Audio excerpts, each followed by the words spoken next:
Alors, résolution des inéquations de premier degré, mais on a besoin de quelques propriétés sur l'ordre dans l'ensemble des nombres réels. Donc la première propriété petit a, soit a est inférieur à b, et soit c un nombre positif. Donc on a choisi un nombre positif.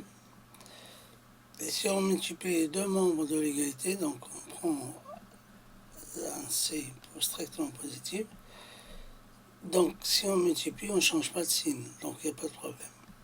Par contre, si pour le deuxième, si a est inférieur ou égal à b,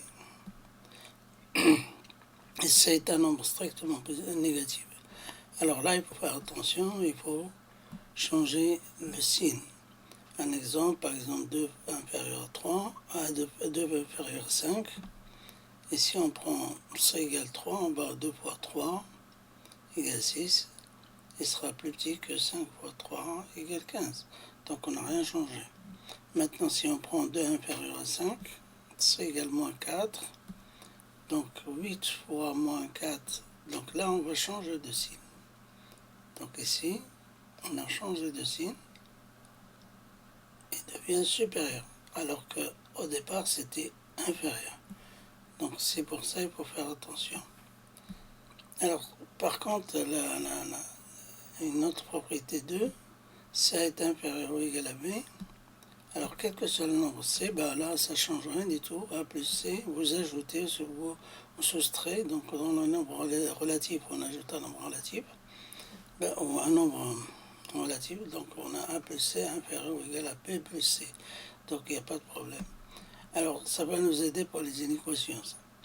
Donc, exemple, un exemple, x plus 4 inférieur ou égal à 7.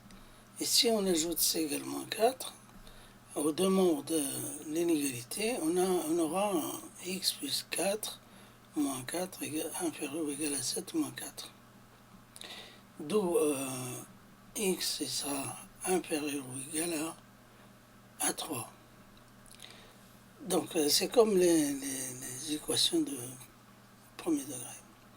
Maintenant, grand 2, enfin deuxièmement, on va regarder les inéquations de premier degré. Donc, il y a donc la première inéquation est résoudre l'inéquation x plus 3 supérieur à 15. Donc ici, on a ce qui est équivalent à x plus 3. On va, comme la résolution des équations de premier degré, on ajoute l'opposé de 3 pour avoir une condition sur x aux deux membres de l'inégalité. Donc en fait, on arrive à x, là c'est 0, donc ici c'est 0, et 15 moins 3 ça fait 12, donc x supérieur supérieur strictement à 12, donc c'est tous les nombres qui sont supérieurs à 12 jusqu'à l'infini. Donc l'ensemble des solutions, c'est l'intervalle ouvert 12 et plus l'infini. Deuxième inéquation, on a x moins 4 inférieur ou égal à 12. Donc on fait pareil. On ajoute l'opposé de moins 4, donc plus 4, que j'ai mis en rouge. Et à partir de là, moins 4 plus 4, 0. 12 plus 4 égale 16. Donc en fait, x est inférieur ou égal à 16. Tous les nombres qui sont inférieurs ou égal à 16, y compris 16, c'est pour ça l'intervalle il est fermé ici.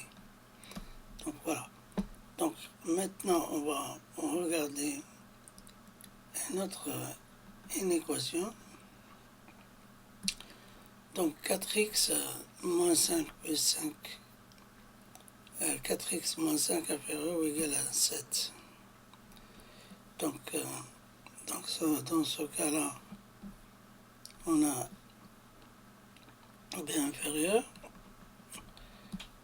Donc on ajoute plus 5 l'opposé de moins 5, comme les équations. Et finalement, on aura 0 ici. Donc ici, c'est 0. Et ça il reste donc 4x inférieur ou égal à 12.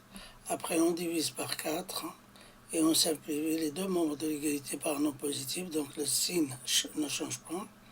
Soit on multiplie par un nom positif ou divise par un nom positif, on ne change pas le signe.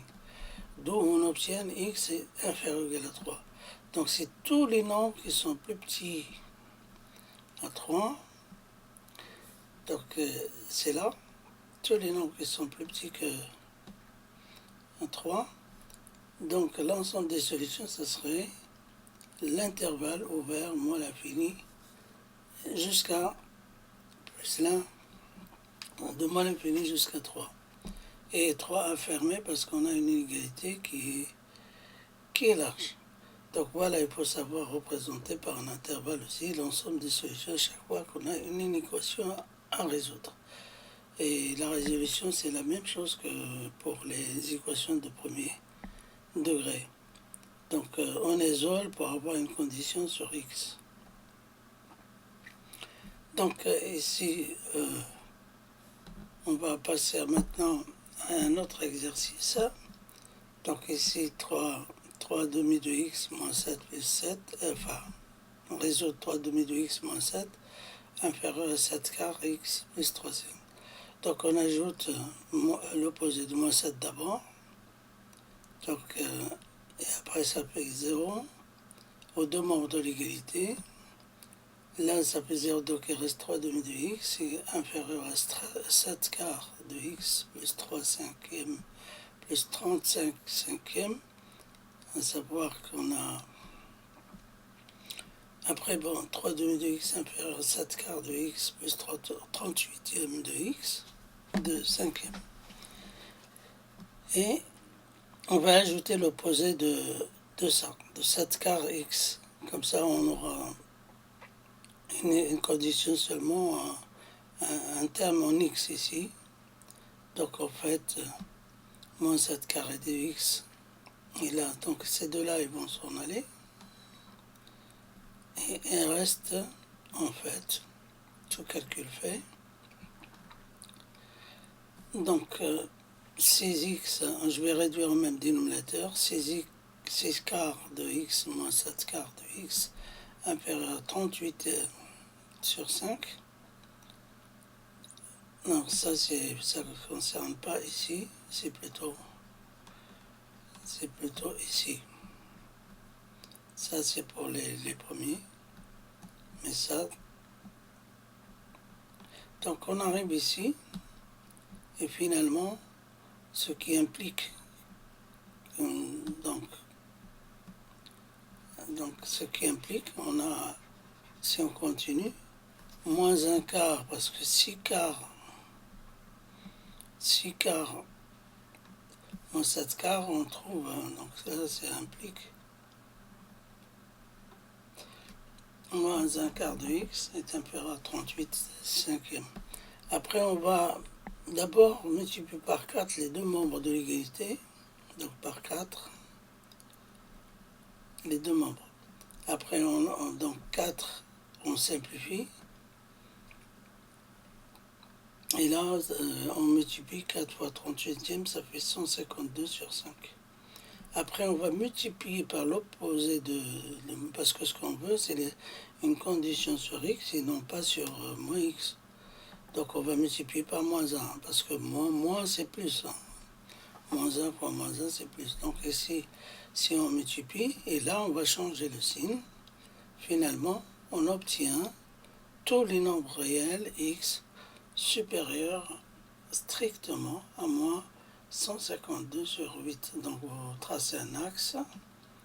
Et après, bon, sur cet axe-là, on représente les solutions, c'est-à-dire tous les nombres qui sont supérieurs à cette valeur-là. Donc moins 152 jusqu'à plus 1.